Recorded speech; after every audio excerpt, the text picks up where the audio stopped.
అందరికీ నమస్కారం. ఇప్పుడు మీరు ఇక్కడ చూస్తున్నది ఆర్ఎన్ఆర్ 15048 అలాగే ఆర్ఎన్ఆర్ 31479 ఇవి రెండు రకాలైతే పండించాము. ఇక్కడైతే మాత్రం ఇప్పుడైతే ఆర్ఎన్ఆర్ 15048 ఈ వరి అయితే కోపిస్తున్నాము. అలాగే ఆ వరి ఇంకా సుమారుగా 2 వారాలు సమయం పట్టచ్చు. ఇప్పుడైతే ఇదైతే కోపిస్తున్నాను. దిగుబడి అయితే 35 నుండి 40 బస్తాలు అయితే వచ్చే అవకాశము ఉంది. అవి కూడా ఎన్ని బస్తాలు ఎన్ని క్వింటాలు వచ్చాయో మొత్తము అక్కడైతే రోడ్డు పైన కుప్ప వేసాము.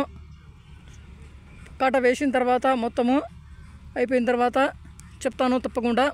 చూడండి ఇక్కడ పెద్ద మిషను కోస్తుంది చూడండి. అలాగే ట్రాక్టర్లో ట్యాంక్ నిండిపోయిన తర్వాత మిషన్లో ఇక్కడ వేస్తారన్నమాట. రెండు ట్యాంకులు నిండిపోయిన తర్వాత అక్కడికి తీసుకెళ్ళి కుప్ప వేసేస్తారు. అలాగే ధాన్యము తూకం అయితే వేసుకుని రావడానికి వేరే చోట అయితే వెళ్ళారు వ్యాపారస్తులు. ఆ లారీ వచ్చిన తర్వాత ఇవన్నీ మొత్తము కోసేసిన తర్వాత అక్కడికి వస్తుంది. వచ్చిన తర్వాత కట్ట వేసుకొని తీసుకెళ్తారన్నమాట. అలాగే ఇటు సైడు చూడండి అక్కడి నుండి రోడ్ ఉంది, రింగ్ రోడ్డు తోటలకు, రింగ్ రోడ్డు పల్లెలకు అందరికీ ఇక్కడ నుండి రింగ్ రోడ్డు తీసుకొని మళ్ళీ కడప జిల్లా నుండి వాళ్ళు ఎక్కడికి తీసుకెళ్ళాలనుకుంటే అక్కడికి తీసుకెళ్తారు. సరే, అలాగే క్వింటాలు మా సైడు క్వింటాల్ ద్వారా అయితే తూకం వేస్తారు. క్వింటాలు దాంట్లో ధాన్యము కూడా చూసుకొని క్వింటాలు ఎంతనో మొత్తం మీకైతే తెలియజేస్తాను. ఎకరాకు ఎన్ని క్వింటాలు పండినాయో లేదనుకుంటే ఎన్ని పుట్లు పండినాయో మొత్తము మీకు తెలియజేస్తాను. చూడండి ఇప్పుడైతే కోపించేస్తున్నాను. అలాగే దీనికంటే రెండు రోజుల ముందు అయితే వడగళ్ళ వాన అయితే పడింది. కాకపోతే ఇక్కడ పడలేదు. దేవుడు అనుకూలంగా ఉన్నాడు మాకైతే. ఈ ప్రాంతం వాళ్ళకి అలాగే ఆ ప్రాంతం వాళ్ళకైతే చాలా నష్టము వచ్చింది. ఎందుకంటే వడగళ్ళ వాన పడడం వల్ల చూడండి. ఇంకా అనంతపురంలో కూడా చూశాను వార్తలు అయితే వడగళ్ళ వాన, గాలివాన, అలాగే ఈ అరటి తోట కానీ పప్పాయి తోట కానీ మొక్కజొన్న ఈ తోటలు చాలా తోటలు కూడా పడిపోయాయి. ఇక్కడ కూడా పడి ఉంటే మొత్తము గింజలు రాలిపోయి పంట మొత్తము పడిపోయే అవకాశం ఉండేది. దానికోసం ఇక్కడైతే మరి పడలేదు. దేవుని దయ వల్ల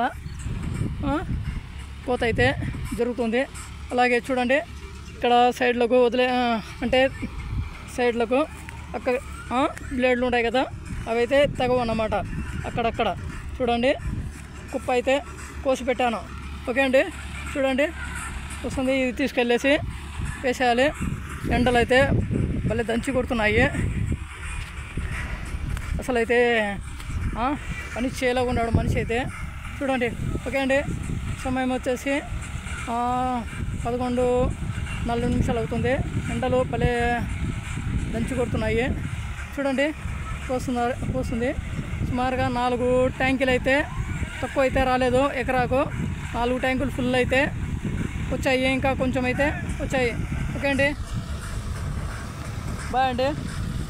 కోసేసి వేసుకోవాలి ఎక్కడ లేదనుకుంటే అవి వేస్ట్ అయిపోతాయి గింజలు. అందుకోసమే ఈ కొడవలు తీసుకొని కోస్తున్నాను. చూడండి, బాయ్. ధాన్యం అయితే మంచి దిగుబడితోనే బాగా పండాయి. ఇక్కడే కానీ నల్ల విత్తనం కానీ అలాగే లొట్ట విత్తనాలు కానీ ఏమి లేవు. చాలా అంటే చాలా బాగా మంచి దిగుబడితో ఉంది పంట అయితే. పచ్చిపేడ వేసిన తర్వాతే పంట అయితే చాలా మారిపోయింది. అప్పుడే పంట బలం వచ్చింది.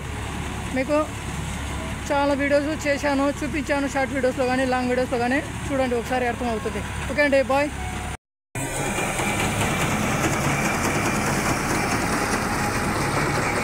చూడండి పంట అయితే ఈ విధంగా ఉంది.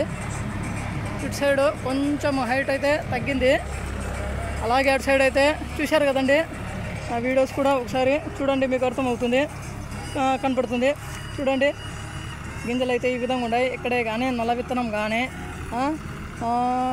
లొట్ట విత్తనాలు కానీ ఏం లేవు. చూడండి ప్రతి గింజలో కూడా పాలైతే నిండి చాలా అంటే చాలా బాగుంటాయి. చూడండి షుగర్లెస్ బియ్యము తెలంగాణ సోనా అని పిలుస్తుంటారు తెలంగాణలో. చూశారు కదండి. బాయ్. అవన్నీ కుప్పలు పోసేసాను. దీని మీద అయితే వేసుకోవాలి ఇంకా. బాయ్. నెక్స్ట్ వీడియోలో కలుస్తాను.